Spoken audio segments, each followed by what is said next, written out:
मेरे पति नहीं होते ना तो नाली में काट के फेंक देती तुमको। मेरे फ्रेंड्स के पति उन्हें डायमंड रिंग, आईफोन देते हैं और तुम ये 10 रुपए का फूल दे रहे हो मुझे? हाँ? तुम्हें तो पति कहते हुए शर्म आती है मुझे। अनिका, मैंने तुम्हें आज तक कोई सलाह नहीं दी, पर आज कह रहा हूँ, ये आदमी तुम्हें इम्प्रेस करने के लिए नकली और सस्ते गिफ्ट्स ला कर दे। तुम्हारी हिम्मत कैसे हुई? मैं अनिका से शादी करना चाहता हूँ। अनिका ने अपने पापा के कहने पर नक्श से शादी तो कर ली थी, मगर जब उसे पता चला कि उसका पति कोई अमीर बिजनेसमैन नहीं बल्कि झोपड़पट्टी में रहने वाला एक गरीब लड़का है, तो उसकी आंखें फटी की फटी रह गईं। तुम्हारे पास सिर्फ 2 दिन है। मुझे वैलेंटाइंस पर एक महंगा गिफ्ट चाहिए जिसकी कीमत कम से कम 1 लाख रुपए है, और अगर नहीं ला सके तो किसी ट्रेन के सामने खड़े होकर मर जाना। कम से कम तुमसे पीछा तो छूटेगा। मैंने आज तक इतने पैसे देखे भी नहीं है। इतना महंगा गिफ्ट कहाँ से ला कर दूंगा? एक मर्द होकर अपनी बीवी की डिमांड्स भी पूरी नहीं कर सकते। छी। नक्श उस घर में घर जमाई बनकर रहता था, लेकिन वो सिर्फ एक नौकर ही था। सब उसे जलील करते रहते। अनिका ने अपने दोस्तों को बता रखा था कि उसकी शादी विदेश जाकर हुई है और उसका पति लंदन में एक बड़ा बिजनेसमैन है। लेकिन जब अनिका के दोस्त उसे अपने हस्बैंड्स के दिए हुए महंगे महंगे गिफ्ट्स दिखाते तो वो जल भुनकर राख हो जाती। ये तो जिमी शू के सैंडल्स हैं। ये तो 10 लाख के आते हैं। ये तुम कहाँ से लाए? ये नकली है। अनिका ने बुरा सा मुंह बनाकर उन सैंडल्स को अपने कमरे में रख दिया, पर सैंडल्स की क्वालिटी देखकर अनिका को नक्श पर थोड़ा शक हुआ, क्योंकि वो सैंडल्स एकदम ओरिजिनल लग रहे थे। एक्चुअली आप मिस्टर भानुशाली के दोस्त हैं।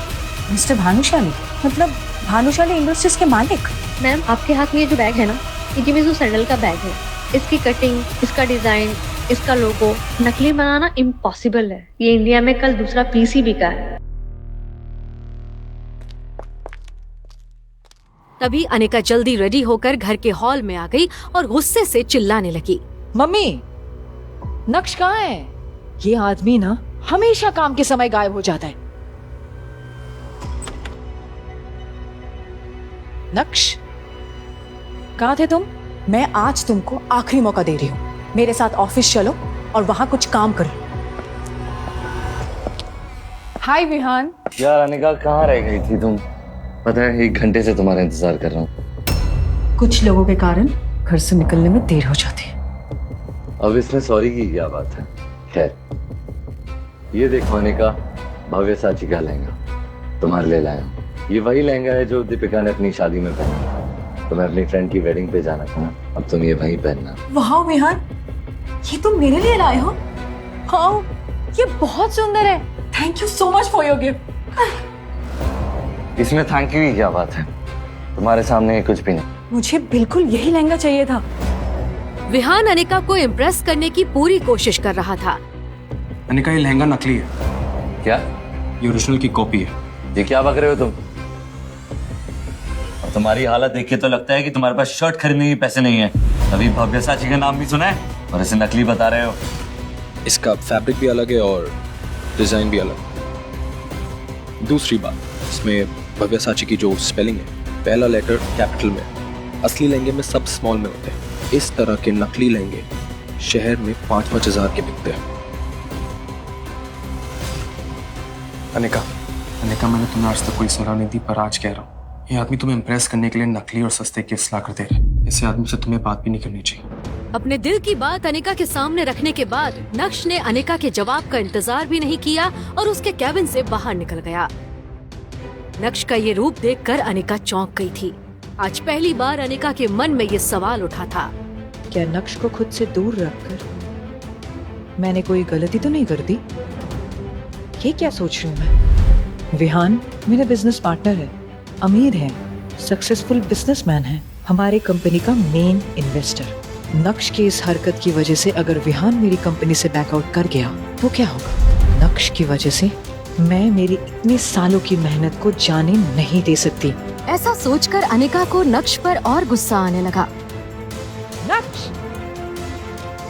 ये क्या पागलपन है? हाँ, तुम्हें इतना हक किसने दिया है कि तुम मुझे अपनी बेतुकी सलाह दे सको? तुम्हारी हिम्मत कैसे हुई? मेरी गलती थी कि तुम्हें यहां पर लेकर आई। अब तुम यहां से चुपचाप निकल जाओ। Just leave.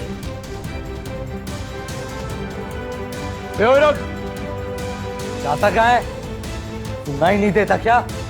कब से आवाज दे रहा हूं, कह रहा है क्या? तूने मेरे ही सामने मेरे गिफ्ट का मजाक कैसे उड़ाया? और तू खुद को भी बेच देगा ना, तब भी वैसा गिफ्ट नहीं खरीद पाएगा। तो दूसरी बात, तुझे तेरी औकात पता होनी चाहिए। साले गरीब फर्नीचर घर जमाई मुझसे जबान लड़ाते। क्या होगा जब अनिका को पता चलेगी नक्श की हकीकत? क्यों हुई नक्श की शादी अनिका के साथ? जावेरी खानदान को ठोकर मारता हूं। आगे की कहानी जानने के लिए बस अपनी स्क्रीन पर नीले बटन को क्लिक करें, फिर प्ले स्टोर खुलने के बाद पॉकेट FM ऐप इंस्टॉल करें और फिर अपने मोबाइल नंबर से रजिस्टर करें। अब आप पॉकेट FM की ढेरों मजेदार कहानियां सुन सकते हो। सुनने के लिए तुरंत डाउनलोड करें पॉकेट FM और सुने ये दिलचस्प कहानी इंस्टा एम्पायर।